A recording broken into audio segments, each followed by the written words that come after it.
and welcome to another edition of the Mind Management Mentors podcast. I get as many guests on as I can, and one of my absolute loves in life is cold water therapy. And I'm a big believer, as I always say at the beginning of my podcast, how much cold water therapy can and has the opportunities to change your life. It's changed my life. It's changed a lot of my clients' lives. And that is what we're going to be talking about. Today, we're going to talk about purpose. We're going to talk about cold water therapy, and we're going to talk about a mission. But there's not me going to be talking about that. Please welcome Mr. Austin Steele. Austin, introduce yourself and tell us everything about the Cold Dip Commando mission that you have. Okay. I think you're pretty well. You got my name right. That's a good start. So we'll go straight into the mission, I think. So Cold Dip Commando, some of you may have seen this from 2023, but you may not be fully familiar with the backstory. So a guy called Tim Crossin, who was a former Royal Marine Commando, former colleague of mine, was diagnosed with terminal cancer in 2023. And as a sort of final hurrah, if you like, and to raise awareness for the cancer that he had, he decided that he was going to do Cold Dip Commando. So he borrowed a camper van, started down in Dorset, and he did a cold dip every day in January, all the way around the coast of Britain and across into Northern Ireland as well. And the idea was that he just puts a pair of budgie smugglers on, puts his coveted green beret on, gets in the water and publicizes the charity that he was raising money for. But he was also very big into the cold water dipping before he even started this, and he recognised the value of the mental health bit, the peace, the stability, the tranquility, all of that came with the cold water dipping that he sort of focused into fighting his cancer, and he did a pretty good job of it. And in 23. After that, he thought he was in the clear, but sadly, 24, it came back again, and he said, right, well, it worked the first time, I'm going to do it the second time. And he started the sort of outline planning for doing this in 2025. I met with him for a coffee a few weeks, probably early part of December, I suppose, early part of December, and we sat down and had a chat, and he said, do you think you could help me with doing this one next time round? And I said, yeah, absolutely. He was a very persuasive and charismatic individual, was Tim, and I think that's the thing you've got to realise. The sort of commando mindset focuses on four real attributes: courage, and that's sort of not just the personal courage about storming up a beach, but also the moral courage of doing the right thing. The determination, which is pretty self-evident. He was a determined individual. And selflessness. And one of the sort of buzzwords of this Cold Dip Commando is be good to people. Just be good to one another, which was a big motto of Tim's. And I think that sort of really came home as he was in the terminal phases of his illness. And last but not least was cheerfulness in the face of adversity, which is a commando trait. And he sort of wrapped all of those four qualities in with his cold dipping and decided to sort of spread the gospel. And that's what he did. But sadly, he was taken from us before Christmas, and he died quite quickly. And myself and three other guys got together with the family and said, look, I know Tim wanted to do this, and if you want to, we can make it happen. And we found out that Tim hadn't done any admin for it because he was clearly otherwise occupied. And we sort of had a bit of a head scratch and a quick sort of get together before Christmas and thought, actually, do you know what, we can make this happen. So we've reached out to the wider Royal Marines community. And we've managed to find people around the British Isles who have either done this before, accompanying Tim in the water, or they've led some of the dips, because we're part way through it now. They've led some of the dips already, or are going to lead some of the dips in the future. And this time, the charities that they're raising money for is the Royal Marines charity, Obviously, a sort of regimental specific one, but certainly one that was of great help and assistance to Tim during his time with cancer. The Rock to Recovery, which is a mental health charity for veterans. Um, Lymphoma Action, which again, lymphoma is what did for Tim in the end. And the last one is the Bower Foundation. And the Bower Foundation is run by another former Marine, and he seeks to bring together people with brain injuries, whether that's from trauma, from cancer, from stroke, with veterans, and he puts the pair together, and it seems like a slightly unlikely combination at first, but it actually works really well. And I've seen some tremendous recoveries made by people that the Bower Foundation have got involved with, and Mark Bower himself is a fascinating individual. If you care to Google him and see what he does, he's not one to let the grass grow under his feet either. So that's where we are. And it all kicked off on the 1st of January. We had about 200 people getting in the water. And it started off with his daughter Kelly and his son Jim. They went in the water before everybody else and tipped his ashes into what was a pretty stormy surf beach down in Bournemouth. A lot of sort of plunging, dumping surf, blowing an absolute hooligan in from the southwest across the beach. Foam spattered all across the beach as the spectators watched the rest of us charge into the water. And I swear the spirit of Tim was in those waves, because he must have had half a dozen berries, including mine, off of people as the surf knocked us all over and gave us a good drubbing in the washing machine before we got out.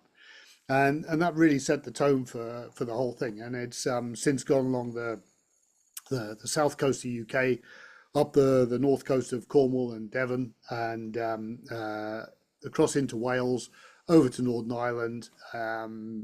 Yesterday's was in Windermere, and we crossed the border into Scotland today, and we were in Loch Lomond today, where I think they had about 50 or 60 people in the water. Yeah. So it's been pretty successful so far, and I'm currently in a B&B. This is why there's stuff hanging up behind me. I'm part way up, just crossed over the border now, and we're stopping here the night before we head on up to Skye tomorrow. So I'm going to be in the water on Wednesday in Skye with with Tim's brother Kevin, Yeah. and then we'll be making our way around Scotland, and it will be Ullapool, John O'Groats, Loch Ness, Lossiemouth, Arbroath, and finalising the Scottish leg in Edinburgh before we start heading down the east coast of the UK Yeah. with Bamber Castle. And that's really the sort of the background story. That's an extremely powerful story. When you talk about Tim, your eyes light up, and I can see the purpose behind it. It's absolutely fantastic, and I'm a massive fan of cold water therapy and what it can do for people's lives. So, what's the date of the dip in South Queensferry for anyone? And I've got friends up in Arbroath as well. So, do you have the dates? Yeah, the best place to get the dates, because I can't remember them off the top of my head, I've just been driving for the last 8 hours, is if you look on www.colddipcommando.co.uk, and that's the sort of default page where all the there's a what three words for all the dips, which is an excellent application if you haven't already used it. It's a great place to find out where the precise locations of the rendezvous point is, Yeah. and also the times. And if you're thinking of going along to one of these, and I would absolutely encourage you to come along, even if you don't get in the water, even if you just go in up to your shins, that would be brilliant to see some support. And if you want to stand on the pier, on the jetty, on the beach, and point your fingers and laugh at us, that is equally welcome. I would encourage anybody to come along to these. And the the dates are all on there. That's the best place to look at them. But it's one day after another, so it's about what 7 8 days hence from now. Yeah. So around about the 21st, 22nd, I would think it is. Right. Perfect. Right. I'll look into that. I'll put that into the podcast and things like that. Yeah. So, when you talked about Tim, and you said that being a commando was it was always a state of mind. And I think for anyone watching this, when we hear commandos, and you mentioned this, I just want to echo back what you mentioned before. was it's not always about press ups and chin ups and doing the exercise for commando. So could you explain a little bit more what was the state of mind for commandos and those values that you put in were absolutely amazing. But just explain, are you an ex-commando as well? I am, yeah, I So am. explain that state of mind and the camaraderie and all those kind of things. So basic training for the Royal Marines, and at the end of it, you finish up as a Royal Marines commander, is the longest basic training in the world, I believe. I think it's 32 weeks now. And the last phase of that is the commando phase. And the commandos were born in World War II. And they're a sort of a step down from special forces, but certainly on the way there. Mm. And it is about the state of mind. It is about the daring to go that little bit further, to push that little bit harder, to be able to push, every sort of fiber of your mind, body, and sinew into achieving your aim and your objective, and be bold and daring in doing so. Um, and it really is. It's really interesting when you watch a bunch of new recruits, as I once was, 42 odd years ago now, um, almost to the day, when I turned up at Limston as a young callow youth and stepped off the train. And you start that training process, and you look at these young men, and you've got a sort of cross section of society, and it's the same now. I know young men who are going through basic training now, and it's the same now as it ever was. And you get people who come down there who can do 1,000 push-ups. They're the CrossFit King of England, or whatever it is that they do, and their physical prowess is absolutely undoubted. Is beyond reproach. But what really counts is when you're cold, you're wet, you're miserable, and your professional standards need to be maintained. That's when it really counts. And there's only one way that works, and that is by discipline. And people think of military discipline as being shouted out on the parade square and, marching up and down the parade square. And it's a really tiny piece of it. It really is. The discipline is in your head. It's your mental discipline to unzip your sleeping bag in that howling gale, in that pouring rain, and get out of hopefully your damp clothes and get into some properly cold and wet clothes, because that's what you do. And you pick up your rifle and you put your boots on your aching feet, and you throw your Bergen over your aching back and your aching shoulders, and you get on with the job in hand. That's when it becomes a state of mind. And it really is, not just that sort of epitomizing that strength of mind. It's the ability to sort of think outside the box a little bit, to be that little bit different, to be that little bit daring, and that's really what epitomizes the state of mind. And Tim absolutely wore that on his sleeve like you wouldn't believe. The mischief and the twinkle in his eye was just it was there for all to see, and that's part of the reason why he was such a charismatic and engaging man, and why he caught the nation when he did, because he was pretty well publicized over the TV and the press last time he did this in 23. And how does that make you feel, Austin, as a man carrying on that legacy? Um, I'm really chuffed to be able to do it. To be quite honest, his daughter and his family are rightly proud of what he achieved, and they're keen to perpetuate this. They're keen to make it work for the charities. Also on the website, shameless plug for donations. We are raising money. Of You'll find a QR code on there for Just Giving. So if you can give anything, then that would be gratefully received. And Tim's ambition was £10,000, and we've smashed that now, and we're going through beyond that, which is really good. I mean, for me, it's I sat down with Tim having that cup of coffee, and the bugger persuaded me to help him, and I said I would, and that's what I'm doing. It's if you say you're going to do something for somebody, then get on and do it. Do you find that mindset comes from your commando training? Because that sounds like a very high value and high standard kind of gentleman. It is. I mean, people talk about the sort of brotherhood, the camaraderie, the esprit de corps of military organizations. And it's entirely true. And all military organizations have them.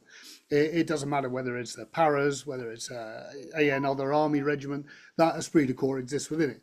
We've all been through the same crucible, which is Limston, where we do our basic training. And from there, you go off out into the operational world and you share experiences, and some of those experiences are genuinely terrifying. They're life-threatening, and not everybody comes back.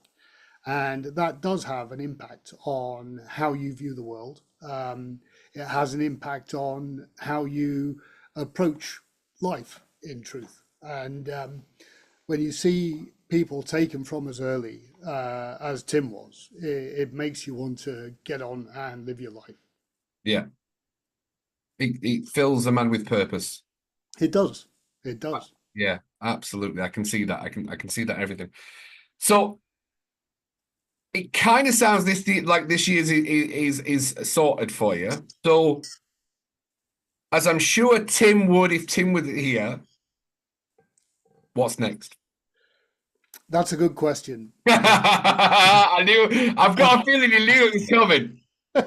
Yeah, We really do take it on, and we're like, oh my god, this is it gives us the wellness, right? yeah, exactly. I mean, the four guys that have done this, myself, John, Finn, and Rob, again, all former Royal Marines as well.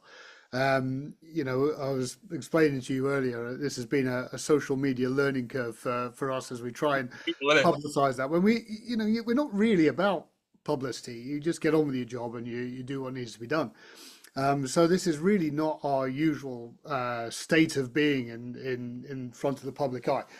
But we have talked about whether it will happen next year, and we need to talk to the family about that, whether they want it to continue. Personally, I think it has a uniqueness about it that I don't think happen. They don't come along very often. You get these little things that come along, and is it a passing fad? Well, I don't know that cold water is a passing fad. I think No, it's not. It's absolutely not. No. It's self-evident, and there's people who've been doing it for long before it was fashionable, and it's become more fashionable now, and that's great. The more people that get involved, the more people that get the benefits from it, the better. We have a fairly mentally unhealthy society at the moment, and if this is the cheap and easy way of resolving that, then that's what we should do. Why would you not want to do this? Why would you not want to publicize it? And why would you not want it to continue? So if I've managed to get away without committing myself to next year, then that's pretty much where we are. But who knows? I think we may well be doing this again. Because the question I'll ask you, Austin, is, and for anyone that watches this from the dipping groups that I'm in, I would always want to know, what is the date for the dipping capital of Scotland, Leven Beach? Well, this is the Timspiration tour at the moment. So this is the one that's following Tim.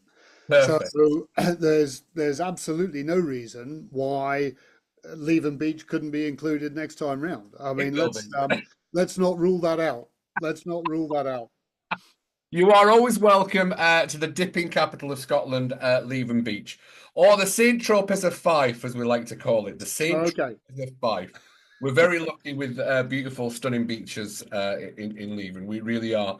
So for anyone that's listening into this, that state of mind, can anybody start moving towards that state of mind without doing the 100 press, the 1,000 press ups, the walking 40,000 miles? How would you encourage people to follow a commando state of mind without being able? Because a lot of people would say, well, I can't do that. I certainly can't do 1,000 press ups. Yeah. Minimum for me is 2,000 press ups, Austin. Yeah. Obviously, you can tell, I'm sure. Yeah. But how would you help people to say, to start creating that state of a mind of a commando to help build resilience? What helps build resilience in people? It's difficult. I mean, some of it is innate. Some of it's a sort of nurture nature thing. There's an element of both. And how do you nurture that within an individual? you need to set yourself challenges is really what you need to do. And then you need to go and do it and hold yourself accountable. And that is, it's adopting personal responsibility for you. Nobody else is going to sort your problems out. Nobody else is going to walk you down to the glen, is going to drive you to the beach, is going to take you to the nearest quarry full of cold water. Nobody's going to do that for you. You might be able to persuade somebody else to come along with you for moral support, but at the end of the day, you have to walk outside your front door with your Speedos in your hand and a towel and get out there and do it. And it sounds incredibly naive and simplistic. And I know that some people have a really difficult time and are in really dark places. But the only person who drags you out of that is you.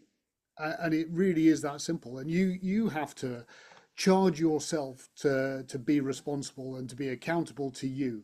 If you say, right, Monday morning I'm going to go cold water dipping, and you don't, then it's your fault. And it's not a popular story these days, I don't think. It's you know, we all want to blame somebody else because it's easier. And it's hard to it's hard to paint it any other way. As I say, it's not a popular story, it's not a popular message. But for me personally, in my experience, that's the truth of the matter. The second you stop blaming, you start seeing results. Yeah, absolutely. Blaming and for a lot of people, for anyone that, if people could understand the language of fear that we have internally, then we can start realizing that the second we stop blaming all these people out there and we take that accountability back, it's so much easier to Yeah, move one, which is yeah, self, than blame everybody else. And what we do there, and you've talked about it eloquently, is we raise ourselves up the consciousness scale because we start coming away from blaming to, you're absolutely right. There's two things, the tipping point on the scale of consciousness, and a lot of people don't know this from shame and blame. The actual tipping point into a positive consciousness scale is the one word you said. And it's what elevates you past the fear, and it's courage. mm, Courage is the tipping point on the consciousness scales that will differentiate anybody from blame to shame to love and action. yeah, And courage is one of the most powerful things that will increase your confidence, will increase your action, and nothing moves in life without action. yeah. That's exactly what you're doing, Austin. It's But powerful. I think it's also important to sort of graduate that as well. I mean, if you've not been cold water swimming, don't think you're going to go and swim the channel or swim up and down Lake Windermere tomorrow, because it's just not going to happen. And it needs to be done in a progressive manner. It needs to be done safely, above all, because nobody needs to get hurt doing this. And you need to set yourself small challenges. If you've never been that outdoors and you've never really thought about it, just go to the beach and walk up and down the beach the first time, and then take your shoes off and then get your feet wet and walk up and down the beach, and set achievable goals, because there's nothing worse than setting yourself a ridiculous goal if you're not in that mindset. If your mind's not in a good enough place where you can take accountability for that, then don't do it. Don't do those big steps. Do the small, achievable challenges, and be kind to yourself. That was one of Tim's messages, was be good to one another, and that's important too. You can be kind to yourself, but you do need to push yourself. There's only one person doing that, only one person doing it, and it's all in here. And that is the ending sequence of all mind. If it's in the mind, Yeah. can be managed. Yep. Austin, is there anything else you would like to share in this little mini podcast, sharing the Commando Dip story? Well, Tim had there were sort of two catchphrases that came out of this: was be kind to one another and let's get wet. So if anybody's out there and they can make it to any of those venues that are on the website, I'd be delighted to see them there, and let's get wet. Perfect. As always, thank you so much for being a guest, Austin. I know I got you while you were traveling today, and thank you very much for jumping on it because I know it was very much last minute, but I think it's a worthy cause. I'm a big believer in the state of mind and the courage and the confidence to be able to take that first step into cold water. And even if it's just to your ankles, it will absolutely cause you so much shock and horror, but you'll be able to manage it. Everybody will be able to manage it. It's never as bad as we think. Yeah. Uh, Austin, you are an absolute gentleman and a scholar, sir. I tip my hat to you. I will try and find out if my dates are open, and I will pop down and say hi to you at the Dip at South Queensferry. If it's in the mind, it can be managed, ladies and gentlemen. And as always, thank you very much for tuning into another episode of the Mind Management Mentors podcast. And as always, big love from Cuddy.